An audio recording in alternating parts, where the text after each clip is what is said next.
Praise the lord.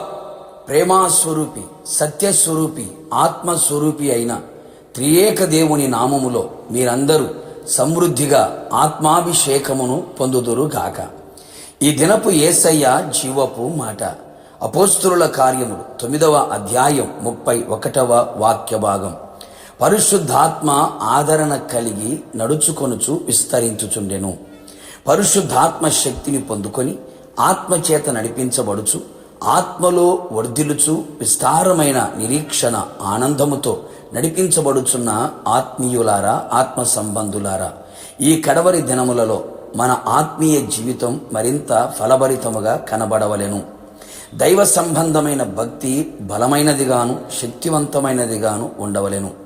ఎలాంటి పోరాటములు ఎదురైనను కృంగిపోక, అలసిపోక, సొమశిల్లక క్రీస్తులో బలవంతులై నిలిచి ఉండవలెను. అందుకు గాను మనకు పరిశుద్ధాత్ముడు చాలా అవసరమై ఉన్నాడు. మనము సంపూర్ణమైన భక్తి చేయుటకు, ఆయనకిష్టమైన భక్తి చేయుటకు, ఆయన చిత్తానుసారమైన అనుకూలమైన భక్తి చేయుటకు, ప్రీతికరమైన సేవ చేయుటకు ఆత్మ అనుభవాలు, ఆత్మ నియమాలు మనకు కావలెను. కావున ప్రతి ఒక్కరూ కూడా ఆత్మను పొందుకొని ఆత్మను అనుసరించి క్రమముగా నడిచెదము.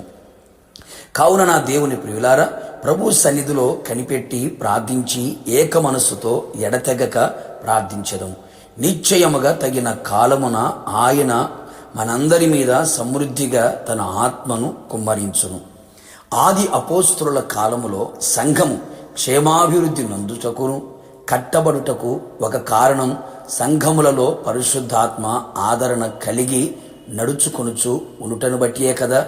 అందుచేతనే విస్తరించుచు ఉండెను.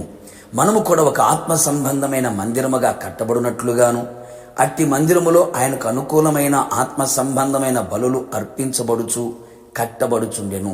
ప్రతి కట్టడమును ఆయనలో చక్కగా అమర్చబడి ప్రభువునందు పరిశుద్ధమైన దేవాలయము అగుటకు ఆయనలో మీరు కూడా ఆత్మ మూలముగా దేవునికి నివాస స్థలముగా ఉండుటకు కట్టబడుచున్నారు. మీరు ప్రభువైన క్రీస్తు యేసును అంగీకరించిన విధముగా ఆయన యందు వేరు పారిన వారై ఇంటి వలె, దేవుని ఇంటి వలె కట్టబడుచున్నారు. పరిశుద్ధాత్మ ఆదరణ ఎక్కడ ఉండునో అక్కడ ఈ విధముగా మనము కట్టబడిన వారమై ఉండేదము. ఇంకను పరిశుద్ధాత్ముడు మనలను ఆదరించేవాడై ఉన్నాడు. ఆయన ఆదరణ కర్తయ్య సమస్త పరిస్థితులలో కూడా పరిపూర్ణమైన ఆదరణను మన కలుగు చెయ్యును. ఆ ఆదరణను మనము అనుభవించదము. లోకములో ఎక్కడ దొరకనిది, ఇవ్వలేనిది, పొందలేనిది గొప్ప ఆదరణ పరిశుద్ధాత్ముని ద్వారానే మనకు కలుగును. అందుచేతనే పరిశుద్ధాత్మ ఆదరణ కలిగి నడుచుకునేదము. అంతేగాక పరిశుద్ధాత్మ ఆదరణ చేత మనము విస్తరించబడేదము. అవును ప్రియులారా, ఆత్మ ద్వారా మనం అనుభవించే ఆదరణ మన విశ్వాసమును, మన పరిశుద్ధతను, దేవుని ఎడల ప్రేమను, ప్రార్థన యందును, సువార్త యందును, ఆత్మ సంబంధమైన వరములను, ఫలమును, కృపా వరములను, పరిచర్యను సమస్తమును విస్తరింపచేయును. మనమందరము అన్ని విషయములలో పరిశుద్ధాత్మ ద్వారా పరిపూర్ణులమై మహిమగల రాకడలో, మహిమగల యేసు ఎదుట మహిమగల సంఘముగా మేఘముల మీద కొనిపోబడి ఆయన ఎదుట నిలిచెదము. యుగయుగములు ప్రభువుతో కూడా సదాకాలము ఉండెదము. ప్రార్థన. మహిమాస్వరూపైన తండ్రి, నీ పరిశుద్ధమైన పాదములకి కృతజ్ఞతలు తెలియపరుస్తూ ఉన్నాం. మా ఆత్మీయ జీవితం ఒక పరిశుద్ధమైన దేవాలయముగా, ఆత్మ సంబంధమైన మందిరముగా, దేవుని ఇంటి వల్లే కట్టబడినట్లుగా మీ పరిశుద్ధాత్మ ఆదరణ మా కలుగు చేయమని ప్రార్థిస్తున్నాం.